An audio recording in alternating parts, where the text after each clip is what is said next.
ጤና ይስጥልኝ የተከበራችሁ አድማጮች። በዛሬው ቪዲዮ አራት አጫጭር ትረካዎች ከአራት ደራሲያን አስደምጣችኋለሁ። ድርሰቶቹ የህይወት ምሻው፣ ሌሊሳ ግርማ፣ አድሃኖም ምትኩና የኢቴል ዮናስ ናቸው።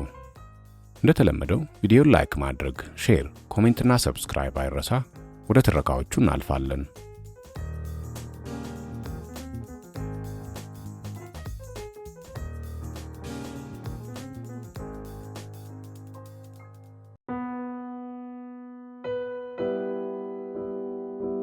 አባቴ።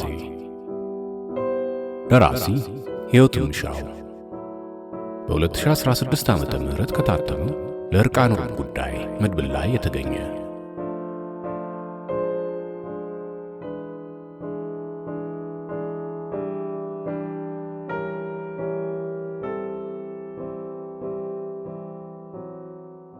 አባቴ ታዋቂ ብረት ነጋዴ፣ በአዲስ አበባ የመጀመሪያው ፍየል ቤት ባለቤት፣ ልጥጥ ሀብታም ከመሆኑ በፊት የደሃ ልጅ ነበር። እናትና አባቱ ጭላንጭል ተስፋ ባልነበረበት ድቅድቅ የድህነት ጨለማ ውስጥ ሲዳክሩ ወልደውት ተስፋዬ ያሉት ለዚህ ይመስለኛል። ከዚያ የሰቆቃ ኑሮ ማምለጫ መሰላል ሰራን ብለው። እነሱ ተስፋቸውን በልጃቸው ስም ይጻፉ እንጂ መንደርተኛ ሁሉ የሚያጋጩት 2 ሳንቲም የላቸው ልጅ ይወልዳሉ። ራሳቸው እያከኩ ሌላ አከካም ይፈጥራሉ። ለምነው እየጎረሱ ተለቅተው እየለበሱ የነሱ ሳያንስ ሌላ ጉሮሮ እዚህ መከረኛ ኑሮ ላይ ይጨምራሉ እያለ በሐሜት ከአቦል እስከ በረካ ቡና እየተጠራራ ስጋቸውን ዘለዘለው። አባቴ አድጎ ነፍስ እስከሚያውቅ ድረስ በቀናው ዕለት ምሳውን አንዱ ቤት፣ ራቱን ሌላ ጎረቤት ቤት የሚቀዘቅዝ ሲሚንቶ ወለል ላይ ተቀምጦ እየተሸማቀቀ እየተቁለጨለጨ የሰዎቹን ትርፍራፊ ሲበላ የሰፈር ጓደኞቹን ውራጅ ሲለብስ ስለኖረ ከድህነት ጋር የዘላለም ውል ለመፈረም ፍላጎት አልነበረውም። ከሕፃንነት እስከ ጉርምስናው በሰው ልጅ ላይ የሚከሰት በሽታ ሁሉ የጎበኘው አባቴ ከቋቁቻና ከኩፍኝ፣ ከሳምባ ነቀርሳና ከኳሻኮር፣ ከተቅማጥና ከአንጀት ቁስለት የቱ ይብሳል ብትሉት መልሱ ሁሌም አንድ ነው፤ ድህነት። የቀሌት ሕልሙ ድህነትን ሮጦ መቅደም ነበር። በ22 ዓመቱ ምኞቱ ሰምሮለት አቋራጭ አገኘ። ሰፈሩ ያለ ጋራዥ በተላላኪነት እያገለገለ መካኒክነት ሲማር ከአንዲት ባለመኪና ወጣት በከተማው አለ የተባለ የብረት ነጋዴ ሀብታም ልጅ ጋር ተገጣጠመ። መልክና ጭቁን ቀልዶቹን ተጠቅሞ አሰመጣት። በፍቅሩ ክንፍ አደረጋት። በእሷ ተሳፍሮ ድህነት ላይ ምላሱን እያወጣ ወደ ድሎት ዓለም ላጥ ብሎ ገባ። አጣድፎ አገባት። ሲጋቡ እሱ 23 እሷ ደግሞ 21 ዓመቷ ነበር። በአዲሷ ሙሽራው አባት ገንዘብ ተነስቶ የራሱን የብረት ንግድ አቀላጠፈ። ለሰርግ ስጦታ በተሰጣቸው አያት የሚገኝ ለቀቅና ሞልቀቅ ያለ ቪላ ቤት መኖር ጀመረ። ከገንዘቡ በተጨማሪ ትዳራቸው አከታትሎ ባስወለዳት 3 ልጆች ተጠናከረ። አባቴ ትዳር በመሰረተ በ7ኛው ዓመት የቤት ሰራተኛ የማይበረክትላት ሚስቱ የማር ስራ ኑኑን በዘመድ አዝማድና በስንት ልምምጥ ከገጠር አስመጥታ ቤታቸው አስገባቻት። ያኔ ኑኑ ዳሌዋ በመስፋት ላይ አጎጠጎጤዋ በመደርጀት ላይ የነበረ የ15 ዓመት ልጃገረድ ነበረች። ኑኑ ሁለገብ ረዳት ነበረች። ምግብ ታበስላለች፣ የዚያን ሁሉ ቤተሰብ ልብስ ታጥባለች። በእድሜ የሚቀርቧት የአባቴንና የማር ስራ ልጆች እንደ እናት ትንከባከባለች። 16 ሊሞላት 2 ወራት ሲቀራት ብረት ሲያገላብጥና ገንዘብ ከጠማቸው ግትር ሰዎች ጋር ሲነዛነዝ የሚውለው አባቴ፣ በሚስቱ የረገበ ገላ የተሰላቸው አባቴ እንቡጥ ገላዋን አየ። ጥብቅ ያለ ሰውነቷን ጎበኘ። ተመኛት፣ ክፉኛ ተመኛት። አገኛት። ኑኑ አረገዘች። ይህም በተመለከተ የሰማሁት ታሪክ ብዙ አይነት ነው። አንዱ ከአንዱ የሚጣረስ፣ አንደኛው ከአንደኛው የሚጣለዝ። እናቴን ኑኑን ብትጠይቋት በተደጋጋሚ ክፍሏ እየመጣ እንዳስቸገራት፣ በገንዘብና በብልጭልጭ ሊያባብላት እንደሞከረ፣ ባገባሽ ያለው ወሬ ሊያሳምናት እንደጣረ፣ በመጨረሻም ይህ ሁሉ ቀርቶ ሚስቱና ልጆቹን በሹፌር ደብረ ዘይት ሽርሽር ልኮ እንደደፈራት ትነግራቸዋለች። የማር ስራን ብትጠይቋት ደግሞ በዚያ ባለጌ አፏ ይቺ ያለ ዕድሜዋ የፈላባት ሸርሙጣ ጭቅቅቷን ባራግፍላት ባሌን ተመኝታ አሳስታው ንብረቴን ለመውረስ አስባ ያደረገችው ነው፣ ወንድ ነው፣ ተሳሳተ ትላቸዋለች። አባቴ የምትጠይቁት ምን እንደሚል እንጃ። ስጠረጥር ለማር ስራ ያላትን ይደግም ይመስለኛል። ዋናው ቁም ነገር ያ አይደለም። ዋናው ቁም ነገር እኔ መፈጠሬ ነው። የእናቴ እርግዝና ይፋ እንደወጣ የማር ሥራ እናቴ እኔ እንደተሸከመች ከቤት እንድትባረር ፈረደችባት። 5 ሳንቲም አታገኝም አንቺ ሸርሙጣ ብላን ያባረረቻት። እሷን እርሷት። በሷ ዓለም ምስኪን ሚስት ናት። ባሏ የማገጠባት ያውም ከገረዷ ጋር ያውም አስረግዞ። ከሷ መልፍልፍና ውግዘት፣ ጭካኔና ፈጣን ውሳኔ እናቴን ያሳዘነው የአባቴ ዝምታ ነው። ከዚህ ሁሉ ጊዜ በኋላም ሚስቴን እምቢ ካልኩ ምስጢሩን ለአባቷ ነግራ ወደ ድህነት አሽቀንጥራ ትመልሰኛለች ብሎ ተንቦቀቦቀና በእኛ ላይ ፈረደ። ተደፍራ ያረገዘችው እናቴም በመደፈር የተፈጠርኩት እኔም ሸርሙጣና ዲቃላ ተብለን ያለ 70 ሳንቲም ተባረርን። ያው እናቴን ካመናችኋት። ስለ አባቴ አጥብቄ መጠየቅ የጀመርኩት 5 ዓመት ሲሞላኝ ነበር።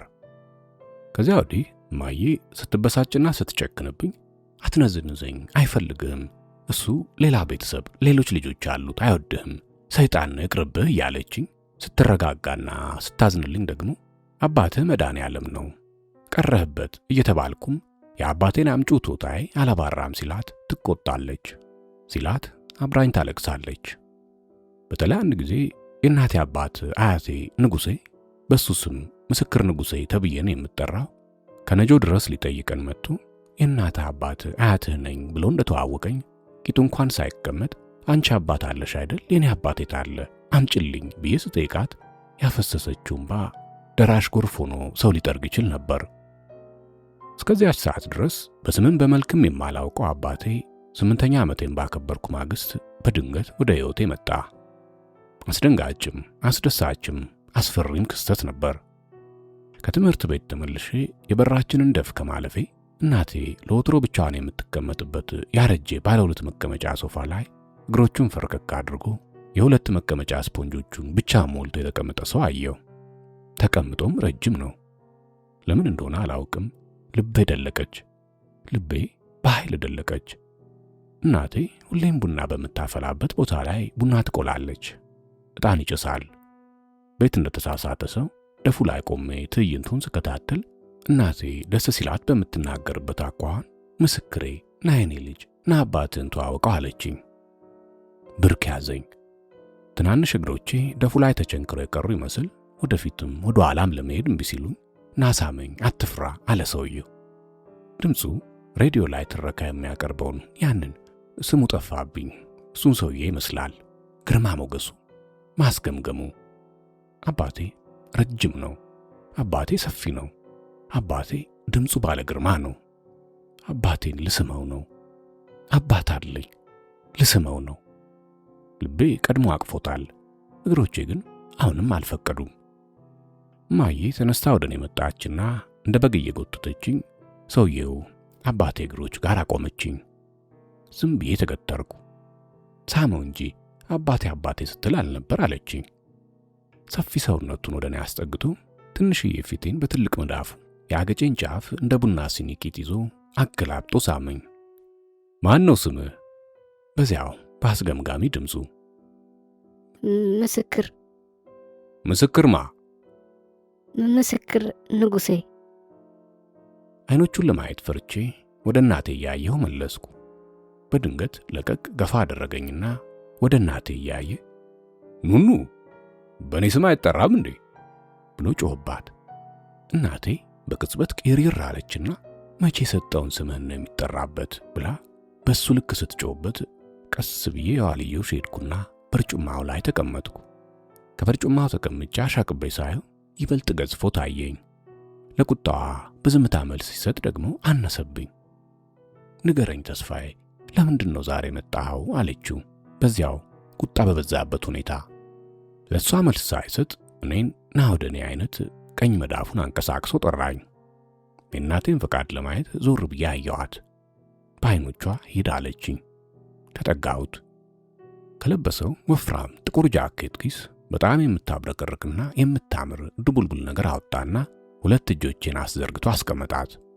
የብይ መልክ ያላት ግን ከብይ 10 እጥፍ ከፍ የምትል ከብይ 1000 ጊዜ በብዙ ብረቀለማት የምታብረቀርቅ የመስታወት ኳስ ናት።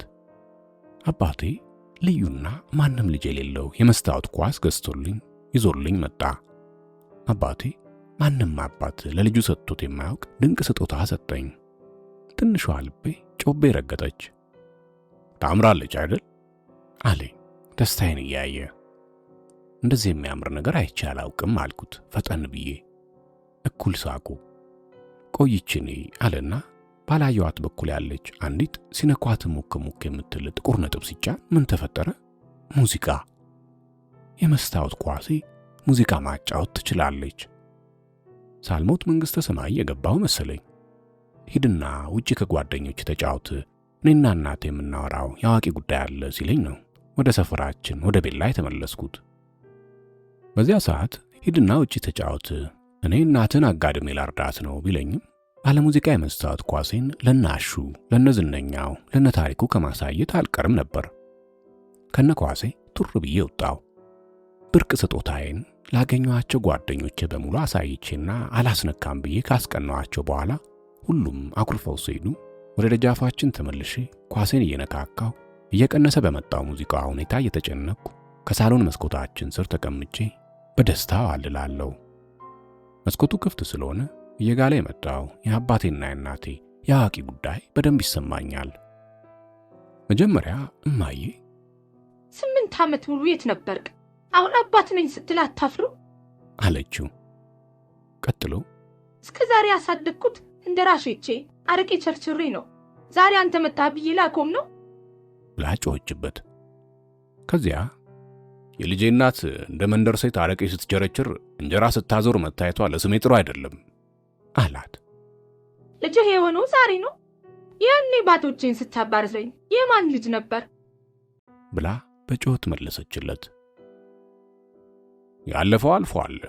አሁን ከሚስቴ ተለያይቼ የሚገባኝን ገንዘብ ይዤ ራሴን ኑሮ ጀምሬያለሁ። አንቺን አግብቼ መኖር ምስክርንም ማሳደግ እፈልጋለሁ አላት። ድምጧ ሲቀንስ እንዴቷ ሲበርድ ይሰማኛል። ስታምነው ይታወቀኛል። የማልሰማው ነገር ሲላት የማልሰማው ነገር ስትመልስለት እሰማለሁ። መረጋጋቱን ሳለምደው እንደገና ስትጮህ ነው ብድግ ያልኩት።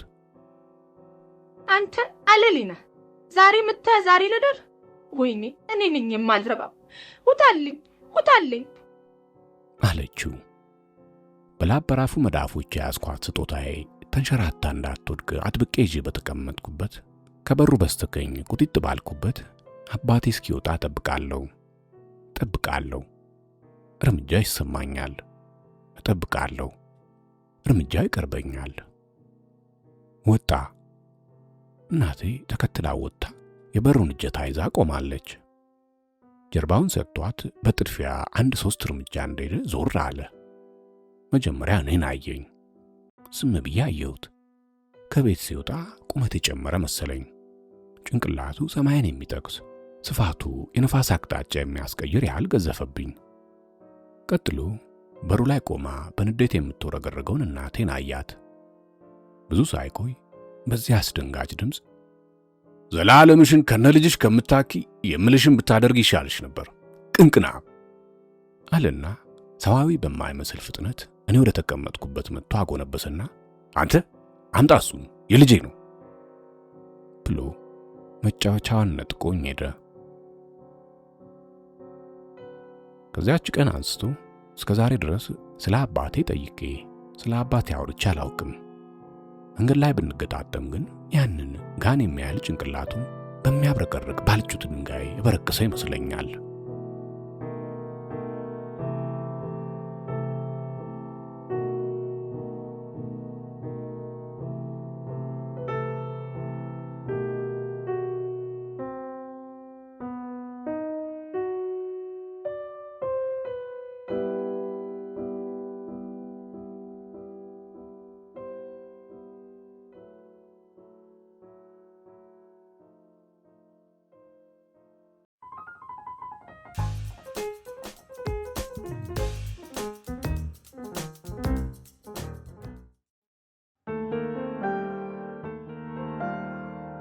ዕውቀት ደራሲ አድኃኖም ምትኩ በ2017 ዓ.ም ከታተመው በመኖር በኩል ከተሰኘው መድብል የተገኘ።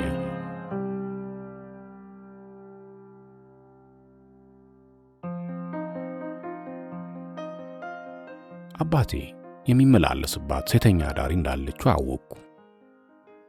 ፕሪፕ 4 ኪሎ ዳግማዊ ምኒልክ ነበር የተማርኩት። ፍሬንዶቼ የ4 ኪሎ ልጆች ነበሩ።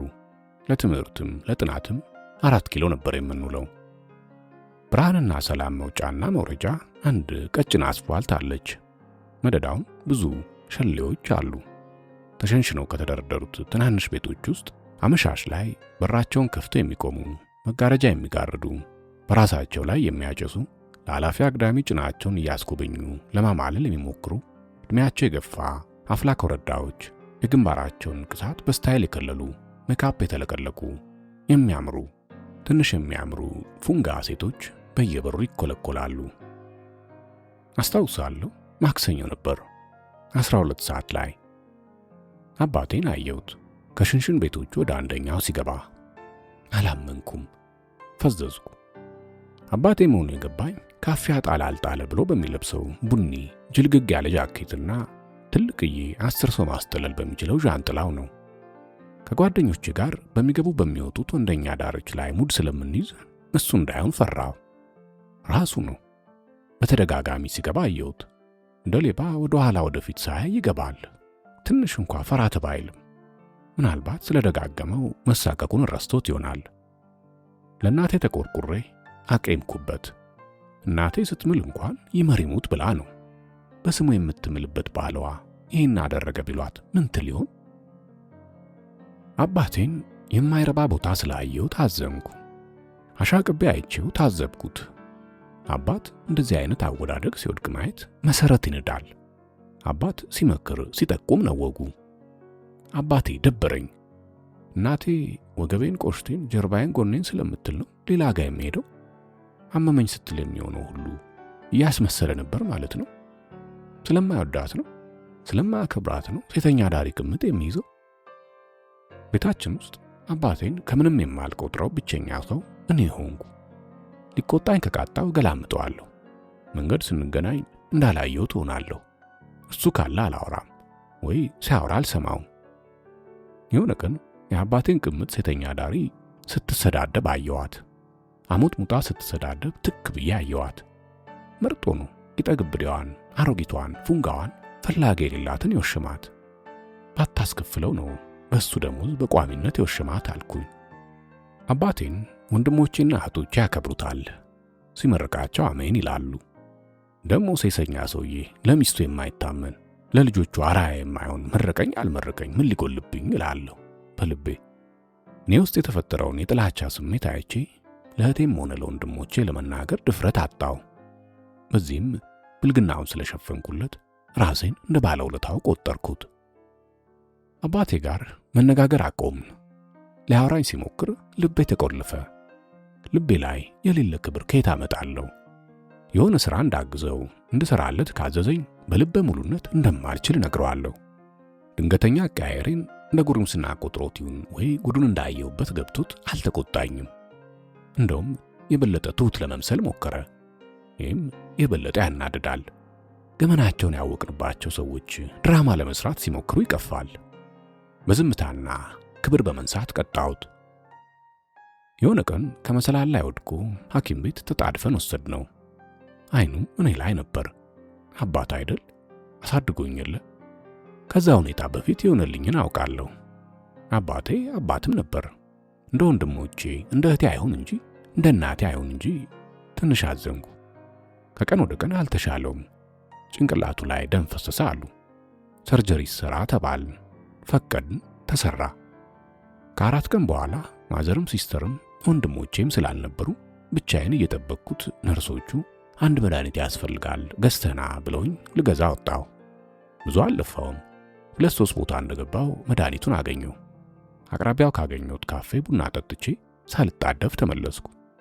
እናቴም ወንድሞቼም እህቴም መጥተው ነበር። ነገር ግን አባቴ በሕይወት አልነበረም። በዚህ ቅጽበት ይሞታል ብዬ አስቤ አላውቅም። በልቤ የነበረው ቂም ባዶ ሆነብኝ። እጄን ጭንቅላቴ ላይ አድርጌ እምባዬ ዝም ብሎ እየፈሰሰ አባቴ አባቴ ብዬ አለቀስኩ። ስምህን ሲጠራ ነበር አሉ። ምን ሆኖ ነው የራቀኝ? ለምንድን ነው ያኮረፈኝ? ለምንድን ነው የተለወጠብኝ? እያለ ስምህን እየጠራ ቃዥ አሉኝ። ቤታችንን ሐዘን ዋጠው። ሁሉም ተሰበሩ። እናቴ የኔ አገልጋይ፣ ብርሃኔ፣ አጋዤ፣ ልጅነቴ ያለች አለቀሰች። አባቴ አይደል አሳዝኖኛል። ምን አለ ብልግናውን ባላየው ኖሮ፣ ምን አለ ባላቄምበት ብያለሁ። ዕውቀት አይደል ትካዜን የሚያበዛው? እንደዛ አለት ማወቄን የጠላሁበት ጊዜ አላስታውስም። ደስታን የሚነጥቅ እውነት ምን ያደርጋል? አባቴ ባረፈ በ3ኛው ቀን ነጠላ የለበሰች አንድ ግብዳ ሴት ለያዥ ለገናዥ እያስቸገረች ወንድሜ ወንድሜ እያለች እያበደች ቤታችን ገባች። የተሰቀለውን ፎቶ ስታይ ከተነጠፈው ምንጣፍ ላይ ተንከባለለች። እንደ አዲስ አባቴ አባቴ ተባለ። አሁንም እንደገና እንባዬ ፈሰሰ። ሁኔታዋ አባቴን አስናፈቀኝ። መቼስ አባቴ አይደል? የመጨረሻዋ ሰዓት ስትመጣ ከእውነት ውለታ ይበልጥ የለ? ፊቷን በደንብ ሳየው አውቃታለሁ። ሴተኛ ዳሪዋ ነች። አባዬ የሚመላለስባት ቅምጡ። ጥይፍ አልኩ። ይቺ ነች እንደ አዲስ ወዴን ያስባሰችኝ። ብልግናችን ለምን አልተሰማም? ለምን ገመና ሆነ ነው? እናቴን ሳያት ሁኔታዋ ሁሉ በደንብ እንደሚያውቃት ስለሆነ ግራ ለመሰኘቷ ገርሞኝ ማናት አልኳት። ፀሐይነሽ ነች፣ የይመር ታናሽ እህት፣ የቤታችን የመጨረሻ ልጅ። ሁሉም ተጣልተዋት፣ ሌሎቹ አግልለዋት፣ ይመር ብቻ ነበር የሚጠይቃት ያልተዋት። ቤት ነይ ልጆችንም ተዋወቂ ሲላት እሺ ስለማትለው ራሱ ነበር ያለችበት የሚሄደው። የእህቱ ነገር አይሆንለትም ነበር ብላ አለቀሰች።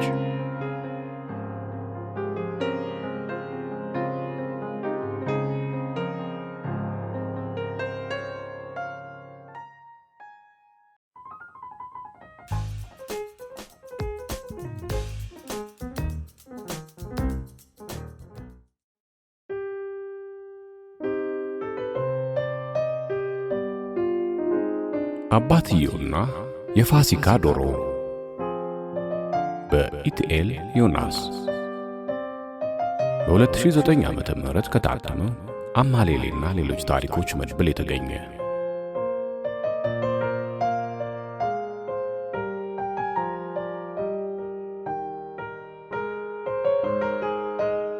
ጋሽ ፈራው በአንድ የመንግስት ቆዳ ፋብሪካ የጉልበት ሰራተኛ ናቸው። የሰፈር የልጅነት ጓደኞቼ አባት። ከምሽታቸው እትዬ ደጌ 5 ሴቶችና 4 ወንዶች ልጆች አፍርተዋል። ከ4 ወንዶች ልጆቻቸው መካከል ታምሩና ተከተል አብሮ አደግ አብሮ አበድ ጓደኞቼ ናቸው። አንድ ትምህርት ቤት እንማራለን። ተከተል ታላቅ፣ ታምሩ ታናሽ ነው። ታላቅየው በቁመት አጭር፣ በባህሪው ጭምትና ልዝብ ነው። ታምሩ ደግሞ ተግባቢ፣ ጨዋታ ወዳጅ፣ የመንደሩ በጥባጭ፣ የሚደንቅ ሰራተኛ፣ ቁማርተኛ፣ ብይ ካርታና የመኪና ሰሌዳን በማየት የሚካሄደውን የሞላ ጎደል ጨዋታ የሚወድ ነው። በዚያ ላይ የዶሮ ቀበኛ፣ ጠብ የሚሸሽ፣ ትምህርት በቶሎ የማይዘልቀው ነበር። ከኛ ግቢ ፊት ለፊት የሰፈሩ ሜዳ አለች፣ ብዙ ያየንባት።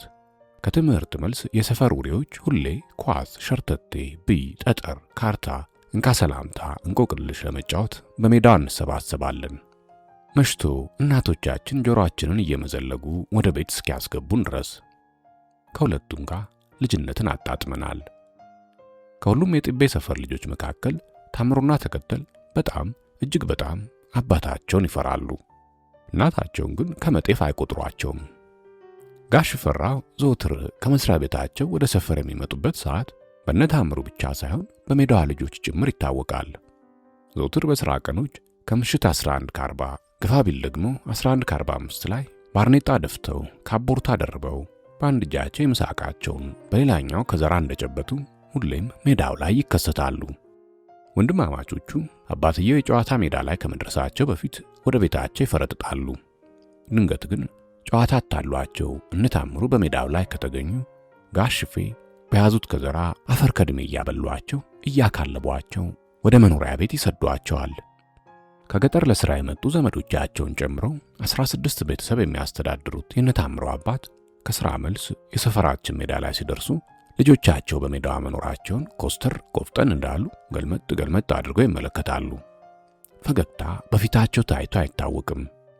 እኛን ገርምመው ሜዳዋን አሳብረው ወደ መኖሪያ ቤታቸው መታጠፊያ ላይ ወደሚገኘው ጠጅ ቤት እንደተጀነኑ ይገባሉ። ካልታመሙ በቀር አንድም ቀን ጠጅ ሳይቀምሱ አያድሩም። ጋሽ ሹፌ በቤተሰቦቻቸውና በእኛ ፈልፈላዎቹ ብቻ አይደለም የሚፈሩት። ኃይለኛ ዱለኛና ነገረኛ በመሆናቸው ከጠጅ አጣጪዎቻቸውም ከመንደሪቱ ነዋሪዎችም ዘንድ አንድም ሰው ደፍሯቸው አያውቅም። የተለመደውን አደራርሰው ጠጅ ቤቱ ሲዘጋ ከጠጅ ቤቱ 1-2 ምዕራፍ ርቀት ላይ 15ቱ የቤተሰቡ አባላት ወደሚገኙበት ቤታቸው ይገባሉ። የነታሜ አባት በጠጡት ጠጅ ግፊት በየምሽቱ በቤታቸው የሚፈጥሯቸው ጉዶች ጠዋት ላይ ለኛ ለወሬዎቹ በትኩሱ ይቀርቡልናል። አባቱ ማታ ቤት ውስጥ የሚያደርጓቸውን አሳዛኝና አስቂኝ ሁኔታዎች በማለዳ የሚተኩሰው ታሜ ነው። ታዲያ በብዛት አንድ ትምህርት ቤት የምንማር የሰፈር ጓደኛ ማቾች ከታሜ አፍ የሚወጣውን የቤታቸውን ገመና ለመስማትና ወደ መማሪያ ቤታችን ለመጓዝ በመጫወቻ ሜዳችን ዙሪያ ባሉ ድንጋዮች ላይ በየጠዋቱ ተኮልኩለን እንጠብቀዋለን። ጋሽ ሹፌ ከወር ደመወዛቸው ላይ ለጠጃቸው አብዝተው ቀሪውን ደግሞ ለቤተሰቡ እንዲሆን ለሚስታቸው ይረውሩላቸዋል። ገንዘቡ አንዲትም ቀዳዳ እንደማይደፍን የታሜ እናት ቢያውቁም ባላቸውን እንዲጨምሩ የመጠየቅ ጉልበቱ የላቸውም። ይህን ጉድለት ለመሙላት ታዲያ ሁሉም የቤተሰቡ ማህበርተኛ ቀን ተሌት በየፊናው እንዲማስን ተፈርዶበታል። ጠግቦ ሳይሆን ቀምሶ ለማደር እትዬ ደገኝ ጨምሮ። ታሜ ታዲያ ከአራተኛ ክፍል ጀምሮ ለምግቡ፣ ለጫማው፣ ለልብሱ፣ ለቁማሩ የትምህርት መሳሪያዎችን ለማሟላት ሲል የላብ አደሩን ዓለም በልጅነቱ ተቀላቅሏል። ሸንኮራ፣ ቆሎ ዘተ ማዞር፣ ለታክሲዎች ሳንቲም መሸረፍ፣ ልዩ ልዩ የሰፈር ውስጥ ሽቄዎችን መሸከል፣ ብቻ ከተገኘ ሰርቶ ካጣች በርብሮ ገንዘብ መስራት የታሜ ግብሩ ነው። እንዲህም ሆኖ ወዲያ ወዲህ ብሎ የሚያገኘውን ገንዘብ ለብቻ አያጠፋውም። ቪዲዮ ቤት የሚጋብዘን፣ ትምህርት ቤት ውስጥ ደግሞ የፕሪም ፍሬ፣ የጀላት፣ የጮርናቄ ወጪያችንን የሚሸፍነው እሱ ነው። ታሜ የልጅነት ሆቢ ሆኖበት ይሁን አላውቅም፣ ዶሮ በጣም ይወዳል። መብላት ሳይሆን ማርባት። እድሉ ሆኖ ግን አይበረክቱለትም። የሚፈለፈሉት ዶሮዎች የድመት፣ የጭልፊት አሊያም የሸለመጥማጥ ሲሳይ ይሆኑበታል። ቢሆንም ተስፋ አይቆርጥም።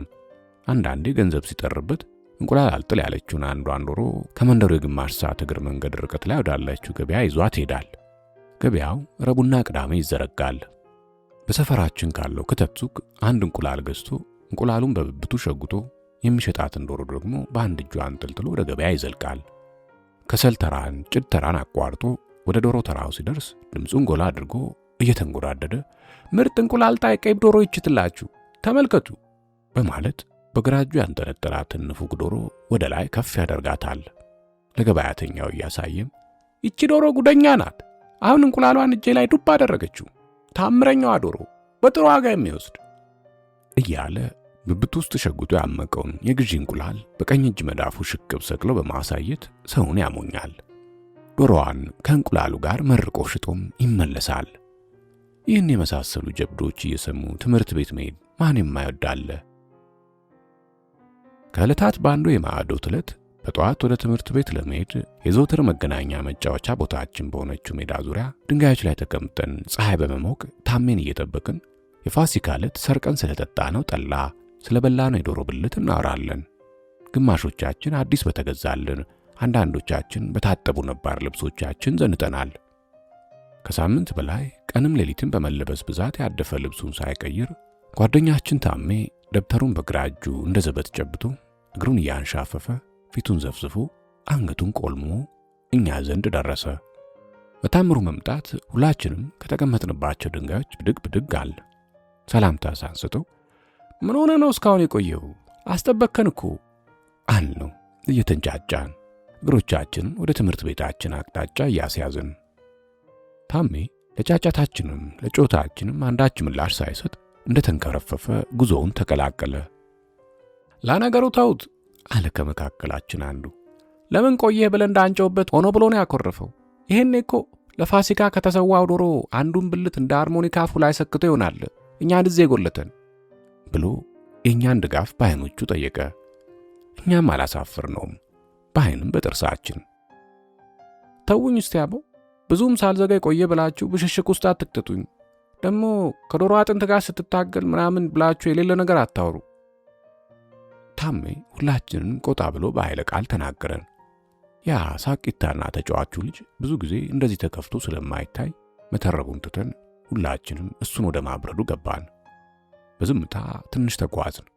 ከዚያ ታሜን ለማብሸቅ የሞከረው በማስተዛዘን ታዲያ ታሜ ምን ሆነሽ ነው? ከላይ ሰፈር ልጆች ጋር ተጣላሽ እንዴ? አለው ከአውራ ጎዳናው በላይ ካሉ ልጆች ጋር የዘወትር ጠበኞች በመሆናችን። አይ አልተጣላውም አለን እየተቅለሰለሰ። ትንሽ ቆይቶም ያው እንደተለመደው ያ ፋዘር ነው ያበገነኝ ብሎ ፊቱን አጨለመው። የልጅነት ተስፋ ማጣት ባጨለመው ገጹ ላይ ተነሰነሰበት። አባቱ ጋሽ ፈራው ማታ ማታ ከጠጅ ቤት መልስ ቤተሰቡን እንዴት እንደሚያምሱት ብዙ ጊዜ እንሰማለን። እሱም የአባቱን ሥራ አይደብቅም። ከዚህ ቀደም በቤታቸው የተፈጠሩትን ነገሮች ሲነግረን እየተዝናና እየሳቀ እንጂ እንዲህ ባለ የሐዘን ስሜት አልነበረም። ሁላችንም ወሬውን ለመስማት ጓጓን። ምን ነው ፋዘር በበዓል ምድር ተቆጡሽ እንዴ? ሲል ጠየቀ አንደኛችን በአስተዛዛይ ድምፅ። በምሬት በመሰላቸትና በቅያሜ የተለወሰ ፈገግታ በታሜ ፊት ላይ ተረጨ። አይኖቹ በማቆርጠስ ሲጀምሩ በፍጥነት ወደ ምድሪቱ አጎነበሰ። ጉንጩን ልሰው ከምድሪቱ ጋር ሊቀላቀሉ የተነጣጠሩ የእንባ ዘለላዎቹን በእልህ ውጦ ትንሽ ቆየና እንዳጎነበሰ ወሬውን እንዲያጫውትን።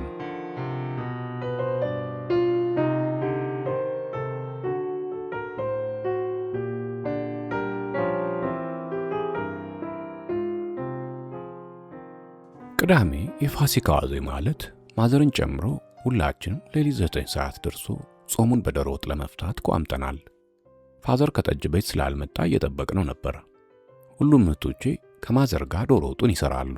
ከኔ በስተቀር ሌሎቹ በየወንበሩ ላይ ተኝተዋል። ፋዘር በጊዜ አልመጣም። እኔ ከአሮጌ ብጥስጣሽ ጨርቆች አዲስ ኳስ እየሰራው የሼባውን መምጣት ጉጉት እየተጠባበቁ ከሌሊቱ 8 ሰዓት ተኩል አካባቢ ይመስለኛል ፋዘር የደጁን በር እጁን አሾልኮ ሲከፍት እኔና ማዘር ሰማነው። እኔ የምሰራትን ኳስ ከአንዱ አግዳሚ ወንበር ስር ሸጉጬ ተነቃቃውና በስርዓት ተቀመጥኩ። ማዘር ደግሞ በየፊና የተኙትን ልጆች አዋክባ ቀሰቀሰቻቸው። ያው ፋዘር መምጣቱ ስለታወቀ ሽርጉድ ተጀመረ። ተኝተው የነበሩት ፊታቸውን በመታጠብ ተነቃቅተው ቦታቸውን ያዙ። ፋዘር የተገረበበውን የሳሎን በር በኃይል በርግዶ ወደ ውስጥ ዘለቀ። በቆመበት ሆኖ የእሱን መምጣት ቁጭ ብለን የምንጠብቀውን ገርመም አድርጎ ተመለከተን። ደግሞ አይኑ እንዴት ያስፈራል መሰላችሁ!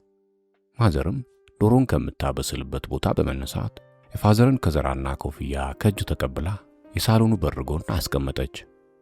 ሽማግሌውን ወደ ውስጥ አስገባችና በሩን ዘጋችው። በቆመበት ምንድነው እስካሁን የተጎለታችሁት? ለምን አልተኛችሁ? አለን። ሁላችንም ፈርተን ጸጣል። አትመልሱልኝም እንዴ? የምን ጥጋብ ነው? ሲል እንደገና አንባረቀብን። ካሁን ምን ይፈጠር ይሆን በሚል ስጋት አንገታችንን ወደ ቤቱ ወለል ደፍተን ተርበደበድን። ማዘር በውጥረቱ መካከል ጣልቃ ገብታ ሽፈራው፣ ዛሬ እኮ ጾም ለመፍታት አንተን ቁጭ ብለን እየጠበቅን ነው፣ አረፍ በል ብላ በማባበል ወደ መቀመጫው መራችው። ትንሽ ተንገዳግዶ መቀመጫው ላይ ዘፋልና በረጅሙ ተነፈሰ። ዓመት በዓል ፋሲካ፣ ክርስቶስ ከዛሬ ስንት ዓመት በፊት መቃብር ፈንቅሎ ሞትን ድል አድርጎ ለትንሣኤን በመብቃቱ ይህን መከራና ድሉን አስበን ጾመን ከዛም ጾማችንን በዶሮ ወጥና አጥንት ብሎ ትንሽ ፍዝዝ ካለ በኋላ በሉ እንግዲህ ይችን ጣቱን ከማዘር እግር ስር ወዳለው ድስት እየጠቆመ ይችን ዶሮ በክርስቶስ ትንሣኤ ምክንያት እንክትክት አድርገን ብላት፣ ሂዱ በሉ እጃችሁን ታጠቡ ብሎ አዘዘን። እኔ ከሁሉም በፊት ብድግ አልኩና ታጥቤ መጣሁ። ሌሎችም እየታጠቡ በየቦታቸው ተቀመጡ። ለፋዘርም የእጅ ውሃ ቀርቦለት ተለቃለቀ። እሱም ሁሉም በቡድን መቀመጡን አየ።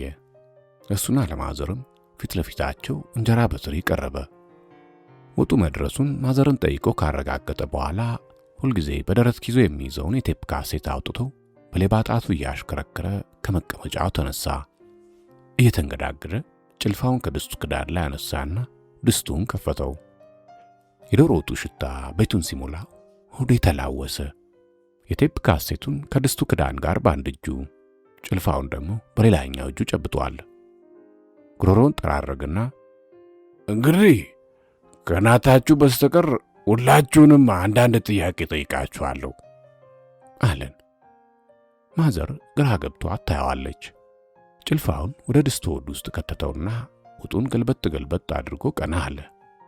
የሁላችንንም ታላቅ ስሟን ጠርቶ የመጀመሪያ ተጠያቂ አንቺ ነሽ አላት።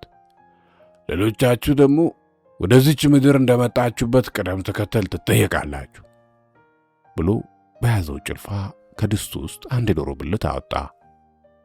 እሺ ይሄ ዶሮ ብልት ስሙ ምን ይባላል ሲል ታላቃችንን ጠይቃት። እሷም ወደ ጭልፋው ጠጋ ብላ የዶሮውን ብልት ከተመለከተች በኋላ መላላጫ ብላ መለሰች። ትክክል ነሽ። በይዩ በደንብ አየሽው። ጭንቅላቷን በአዎንታ ነቀነቀች። ተቀመጭ አላት። አሁን ሁላችንም ትንሽ ግራ ተጋባን። ጥያቄው ቀጥሏል። ከገጠር ከመጡት ዘመዶቻችን በስተቀር ፋዘር በጭልፋ ለሚያሳያቸው የዶሮ ብልት ጥያቄ ሁሉም የኔ ታላላቆች ምላሽ እየሰጡ ተራው እኔ ጋር ደረሰ። ተነስ ጎረምሳው አለኝ። ምንም ነገሩ ሁሉ ግራ ግብት እንዳለኝ ከመቀመጫዬ ብድግ አልኩ። ፋዘር አንድ የዶሮ ብልት ከድስቱ አውጥቶ ሲያየው ከኔ በፊት ባሉት ተመልሷል። ወደ ድስቱ መለሰው። ሌላ አጥንት በጭልፋ አውጥቶ ካየው በኋላ አንተ ደግሞ የዚህን ስም ንገረኝ አለ። ማዘር እግዚአብሔር ይስጣትና 12ቱንም የዶሮ ብልቶች ከነስማቸው አስተምራናለች። ይሄማ መቋደሻ ነው አልኩት። ትኩር ብሎ ካየኝ በኋላ ጎበዝ አንበሳው፣ ታዲያ መቋደሻ ማን ነው የሚበላው አለኝ። አባትና እናት ብዬ መለስኩ። በጣም ትክክል። በል በደንብ አየሁ አይደል አለኝ። ከአዎንታዬ በኋላ በቃ ቁጭ በል ብሎ በረጅሙ ተነፈሰ። ለቀሩትም ተመሳሳይ ጥያቄ እየወረወረ በደንብ እዩት እያለ አስቀመጣቸው። በኋላ ከገጠር የመጡት 4 ዘመዶቻችን ሳይጠየቁ የዶሮዋ ብልት ጥያቄና መልሱ ተጠናቀቀ። ከዚያ ሁሉም ለመብላት መዘገጃጀት ጀመረ። ድስቱን ከድኖ ጭልፋውን ከላይ አስቀመጠው። እንደምታውቁት አለ ፋዘር፣ ዶሮ 12 ብልቶች አሏት። እናንተ መልሳችኋል። ነገር ግን አንድ አጥንት ለዛውም የክርስቶስ የትንሣኤ በዓልን ለማክበር የጾመ ሰው ለሁለት እንዲበላ አልፈቅድም። አንድ የዶሮ ብልት ለአንድ ሰው ነው። የዚህም በድስት ውስጥ ተበታትኖ ያለውን ዶሮ ብልት ብንቆጠረው 12 ነው። እኛ ደግሞ 16። ማዘርም እኛም በጣም ተወዛገብን። ስለዚህ ውድ ቤተሰቦቼና ዘመዶቼ 2 ዶሮ አርደን 4 የዶሮ ብልት ደስታችንን ማብሰል እንድትችል ለመጪው ፋሲካ ሁላችንም በርትተን እንስራ። በአንዱ ትከሻ ላይ ተንጠላጥሎ ዶሮ መብላት ያስነውራል። ደግ ለልጆቹ ከዶሮዋ መረቅ ጨልፊላቸው አላት። አጥንት አይደለም ቆዳና ጉሮሮ እንኳን በአንዳቸውም ገበታ ላይ እንዳላይ ሲል ማዘር ላይ ማስጠንቀቂያ ዘነበባት።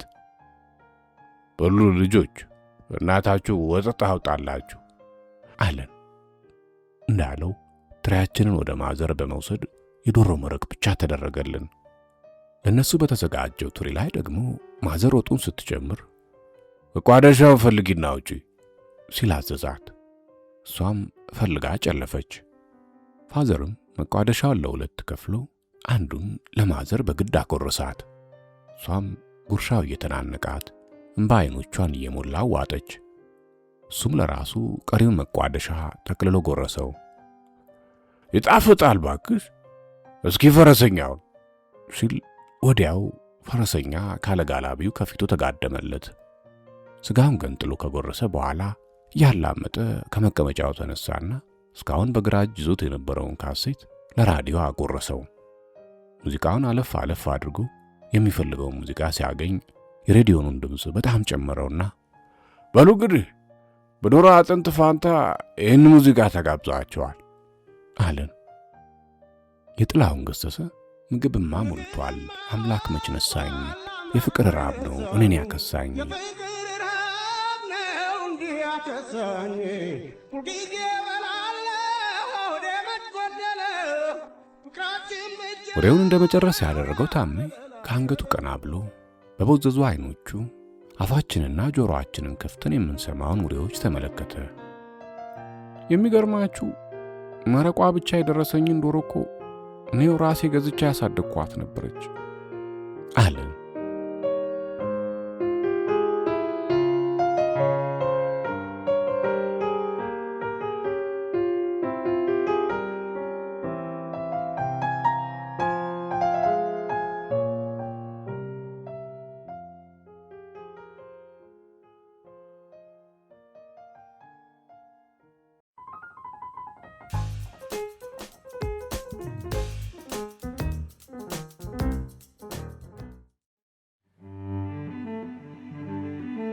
ተረቱ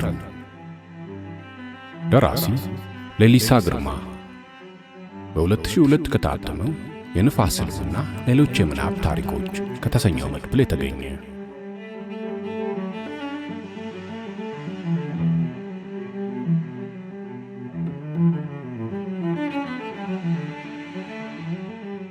ባልየው ፖለቲከኛ ነው፣ አብዮተኛ። የንጉሱን ሥርዓት አስወግዶ ንጉሱን ገሎ ስልጣን ጨብጧል። ዛሬ የቤተ መንግስቱ መኝታ ቤት ውስጥ ከሴት ፍቅረኛው ጋር የተዋቡ የፍቅር ሰዓታትን ሲያሳልፉ ቆይተው ለእንቅልፍ ተዘጋጅተዋል። ሁለቱም ምሽቱን ከወይን ጠጃቸው ሲጎነጩ ስካርን አብረው አጣጥመዋል። ተረት ቢነግራት ወደ እንቅልፏ በደስታ እንደምትሄድ ፖለቲከኛው አሰበ። እንደዚህ አላት፣ ተረት ልንገርሽ፣ አድምጪኝ። እየነገርኩሽ እንቅልፍ እንዳይወስድሽ፣ እንቅልፍ ግን ከወሰደሽ የተረቱን መጨረሻ ከእንግዲህ ከፈጣሪ አፍ እንጂ ከኔ እስከ ወዲያኛው አትሰሚውም። መጀመሪያ ግን አዲስ መጠጥ ቀድቼልሽ ልምጣ ብሎ ብርጭቆዋን ተቀበላት። ቀድቶ ተመልሶ መጣ። ፖለቲከኛ አልጋው ግርጌ ተቀመጠ። ሴቲቱ ተረት እንደሚወራለት ልጅ የራስጌውን ትራስ ተደግፋ ተቀምጣለች። ያው ተረት ሲጀምር እንደሚታወቀው በድሮ ጊዜ ተብሎ ነው ብሎ የሱን ብርጭቆ ከሷ ጋር አጋጨ። በድሮ ጊዜ አንድ ብርቱ ጦረኛ ንጉስ ነበር በአንዲት ሀገር ላይ፣ ባለጸጋና ዳን የሚወድ ነገር ግን እድሜውን ጦር ሜዳ በማሳለፉ የተነሳ ከሚስቱ ምንም ልጅ ያልወለደ። በጦር ሜዳ በቆየባቸው ቦታዎች ላይ የተለያዩ ሴቶችን ውሽማ ያደርግ ነበር ወንድ ልጅ የሚወልድለትን ፍለጋ። ንጉሱ ባያውቀውም ሁለት ሴቶች የሱን ፍሬ በማህፀናቸው ይዘው ነበር። አንደኛዋ የበኩር ልጇን ወንድ ወለደች፣ ሌላዋ ደግሞ ሴት። ሁለቱም ግን መጸነሳቸው ንጉሱ ጆሮ እንዲደርስ አልፈለጉም። ከሀገር ሸሽተው ልጆቻቸውን ወልደው አሳደጉ። ወንድ የወለደችዋ ለንጉሱ ብትነግር ልጇ ልዑል ሊሆን እንደሚችል ብታውቅም ንጉሱ ግን ልጇን እንደራሱ ጦረኛ አድርጎ በየጦር ሜዳው እንደሚያንከራትተውና ሊሞትባት እንደሚችል ስለፈራች የወለደችውን ልጅ ከሰው ዓይን ሸሽጋ የሴት ቀሚስ እያለበሰች አሳደገችው። ወንድ ልጅ ምንጊዜም ወንድ ነውና ለጉርምስና ዕድሜ ሲደርስ በውስጡ ያለው የአባቱ የጀግንነት ደም ከእናቱ ጠፍቶ ጦር ሜዳ እንዲቀላቀል ዕጣ ፈንታ ሆነ። ታላቅ ጀግና ሆነ። ጀግንነቱ የወገነው ግን የአባቱን መንግሥት ተቃውመው ብረት አንስተው ጫካ ከገቡት ጋር ነበር። ጀግንነቱ ንጉሱን ለመጣል እያሰጋ እንደሆነ ወሬው አባቱ ጆሮ ደረሰ። ንጉሱ ይህንን በሱ ላይ የተነሳበትን ጀግና ለማጥፋት ዘዴ መጎንጎን ያዘ። ሁለተኛዋ ሴት ልጅ መውለዷን ለንጉሱ መንገር ያልደፈረችው ንጉሱ ወንድ ልጅ እንጂ ሴት ልጅ ወልጄልሃለሁ ቢባል ሊቆጣ ይችላል ብላ በመፍራት ነበር። ልጅቷ ተወልዳ አደገች። በጣም ቆንጆ ልጃገረድ ሆነች። እናቷ የልጅቱን የወደፊት መልካም ዕድል በማሰብ ንጉሱ ዘንድ ላከቻት። ከሁሉም ግን የተማመነችው በልጅቱ መልክ ነበር። ንጉሱን ትመስላለች ብሎ የማይጠረጥር ማንም የለምና። ወደ ንጉሱ ቤተ መንግሥት ገብታ ንጉሱ ዘንድ ቀረበች። ንጉሱ ዓይኑ እንዳረፈባት ቀልቡን ገዛችው። በስርቆሽ በር ወደ ንጉሳዊ አልጋ ወስዶ ተገናኛት። ከቁባቶቹ ሁሉ አስበልጦ አቀረባት።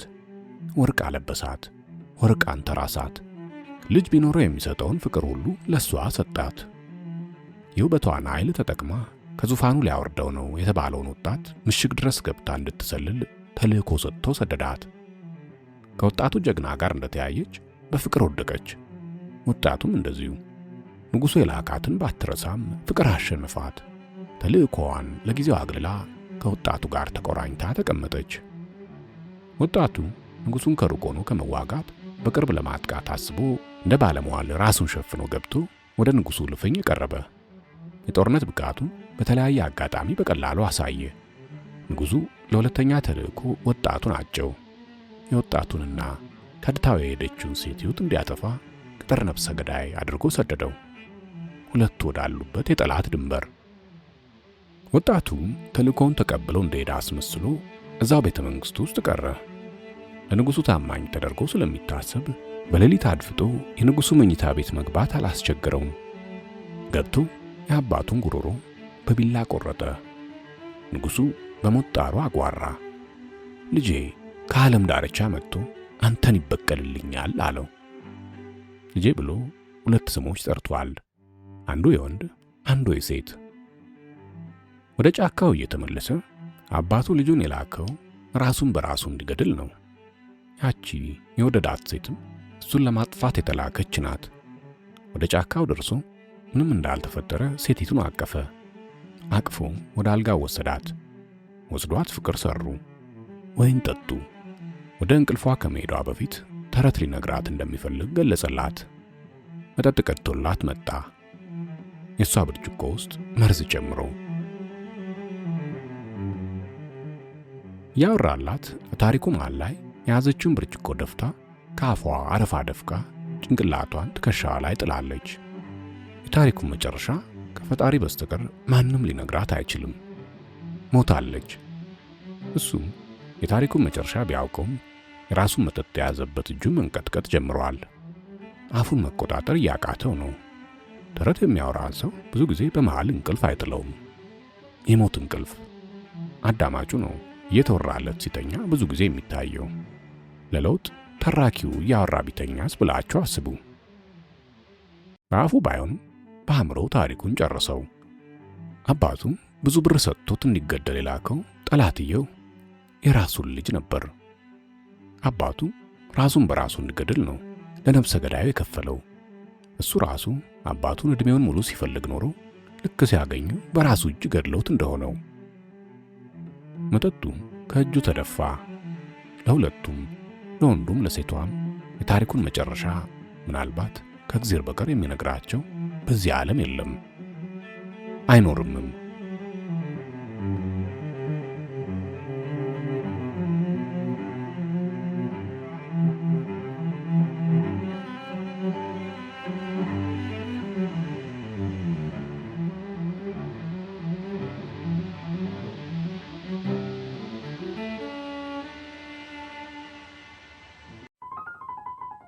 ስላዳመጣችሁ ከልብ አመሰግናለሁ።